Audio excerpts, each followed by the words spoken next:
everybody. Early Saturday morning. Welcome to Tite Lines. You join me today at a local lake, a local fishery. It's syndicate water. I've been fishing this now for probably the best part of 12-15 years. I'm up here today as a guest of Ian. Hi Ian, how are you? Our head bailiff. I used to be the record holder here for carp in my carping days, so much so I've actually got my own swim here called the G-Spot, which is great, and it's still in existence today, and as far as I'm aware it's still fishing very well. But anyway, our quarry today isn't carp. The reason we're here today is for the perch, and I'm going to be fishing them on the method of drop shot. So what I thought I'd do before I start actually fishing and getting through and hopefully getting some fish is just run through with you very quickly the setup I'll be using today. I've only got a small window of opportunity to fish today.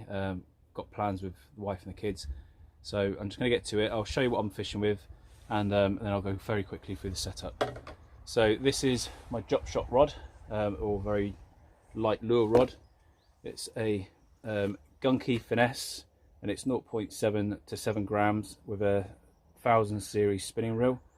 It's a lovely little rod with 6-pound braid, and all I'm going to be fishing off this is 5-pound fluorocarbon, and I will be using approximately that much, so fingertip to nose.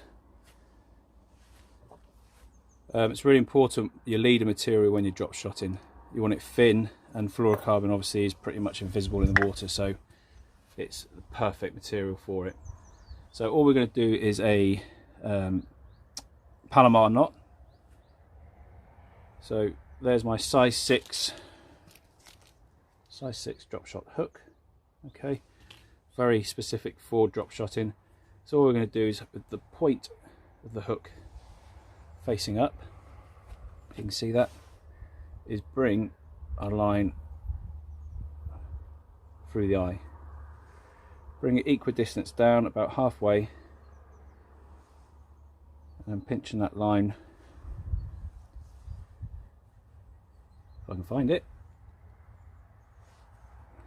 bring the end back through the eye the same way you came out. This is where I wish I brought my glasses.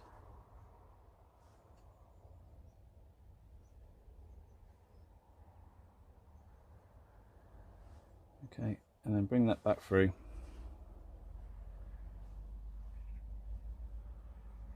To form our loop. Okay, so there's the hook, there's our loop. And all we're going to do is very simply bring that loop back around these two tag ends and form an overhand knot.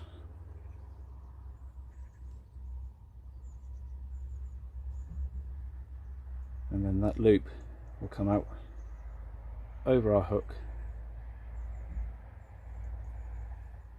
Make sure it's all north of the eye.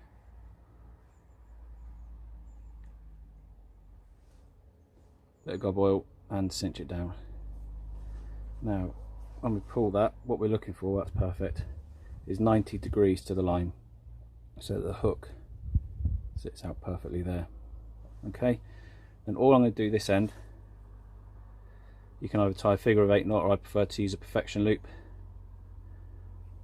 which is finicky with this fine fluorocarbon, sorry.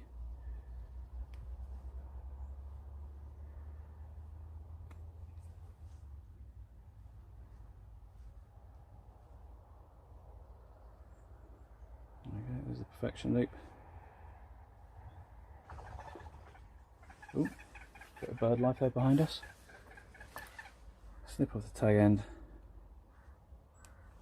and then I've already formed a loop on the end of my main braid, and we're going to bring the braid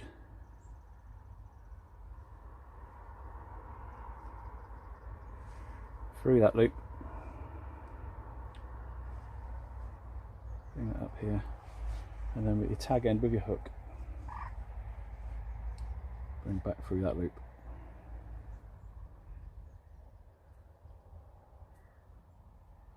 The reason I'm not doing a direct leader to braid knot like I'd do if I was spinning is that I want to be able to change this hook length if it snaps, or if I need to make it longer for getting deeper. Okay, bring the hook through there.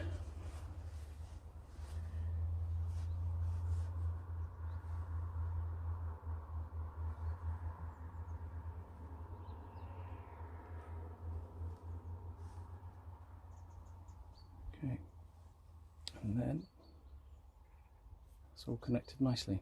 You see that there? So all we're going to do now is at this far end, drop shot lead. This is a 5 gram textured HTO, and you'll see that we've got this crimped end. So there's no knots required. All we very simply do, without pulling the hook into a hand, is take the tag end through that larger diameter of the weight and pull up till you hear it lock in place. There we go.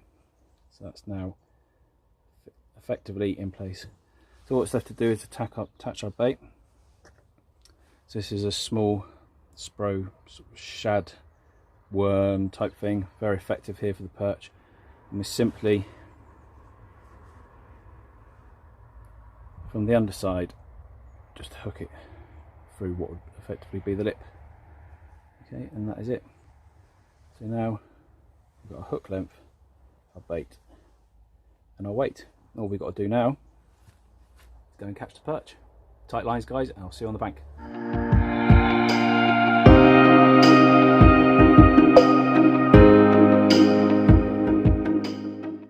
Right, so just pop this out for the first time on the G spot. So this is my swim. This is where I used to fish regularly for 2 or 3 nights on the trot.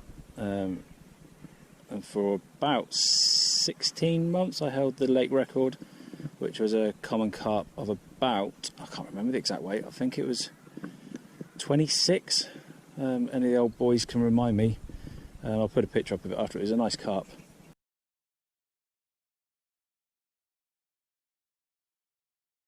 But, this water, when we first started fishing it back in 2010, 2011, was in quite a sorry state of affairs, and some of the local guys have really put some time and effort into fishing, making this place fishable. They got some fantastic carp stock, and you can see they created all these swims, all these porches. It's just a really lovely place, and it's on the doorstep, and I've neglected it, not neglected it, but failed to come and fish it in recent years, since I've given up carp fishing really. But I got into a conversation the other day with Ian, and he mentioned the perch and invited me back up to come and have a fish. So unfortunately he can't join me today, but I'm here as his guest. So all I'm doing with this bait, guys, you saw it set up. Literally, you don't need to put much movement through it because the tip of this rod is so sensitive. Like I say, it's only a 0.7 to 7 gram rod, and with the 7 gram weight, it just works that lure through the water columns. And if the perch are hunting, if they're predating, then hopefully we'll get a decent bend in the rod. But from the conversations I've had with Ian, is there are some really good perch in them here at the moment. Right guys, so I've moved right up here, right into the very, very top corner of the lake. Nearly said lock then, and there's a couple of match anglers just that way to my left, and they're obviously hoying baiting like it's going out of fashion. I've just looked over there.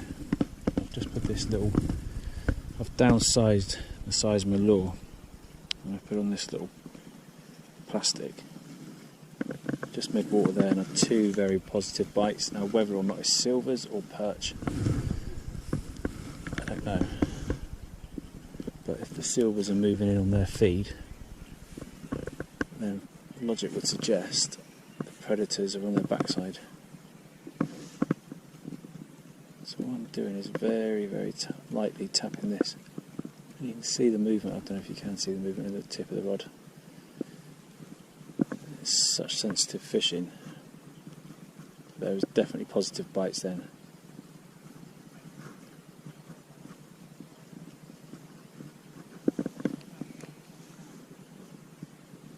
Noisy buggers.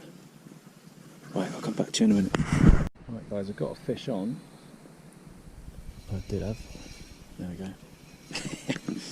The world's smallest perch, but it's the target species. There he is. Look at that. Perfect. There we go. So that's the target species, and that's what we've nailed. He's lost the plastic. Oh no, it's still on there. There we go. Look. Still there.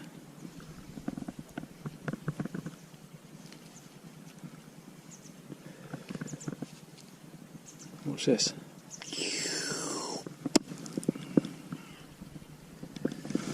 There we go. Perfect little perch. Right, where's your big brother, mate?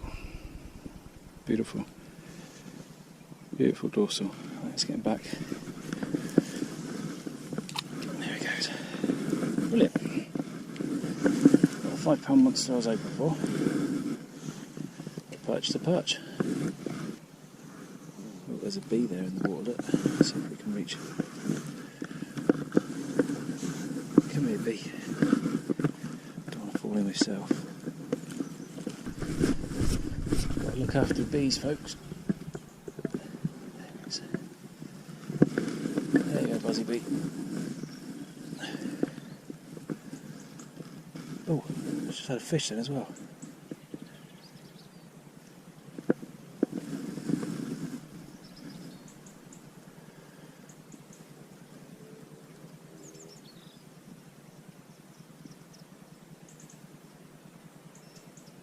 There you go, bee. Bee saved, fish lost.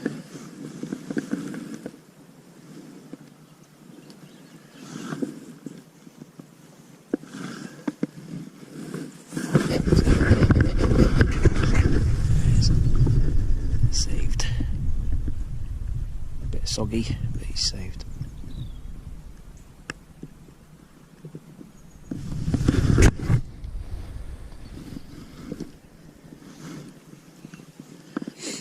Can't believe I had to take them when I was messing around trying to save that bloody bee.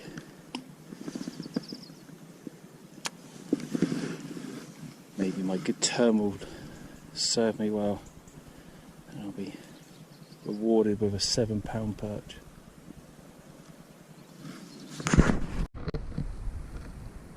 Right guys, unfortunately I need to get off now.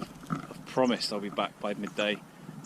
Hopefully, as I say, it's only going to be a short video, but hopefully it's just giving you a bit of an insight into the sport of drop shot fishing, particularly for the perch.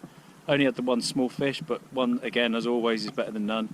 And hopefully next time I get up, I'll just come up and give it a good bit of time and have a mix around with various different plastics and see which is the most effective. So hopefully you've learned something, hopefully you've enjoyed it. If you've enjoyed it and you like it, please give us a thumbs up. Please give us a subscribe. I'm nearly at 200, so to reach that would be a huge milestone target for me. So please give me your support, and I'll see you where next. I don't know, possibly here. I might get on a boat trip, might go and hit the beach, go and see if there's any of those late autumn bass about. Anyway guys, give us a comment if there's anything specific you'd like to see. Thanks for joining me, and tight lines.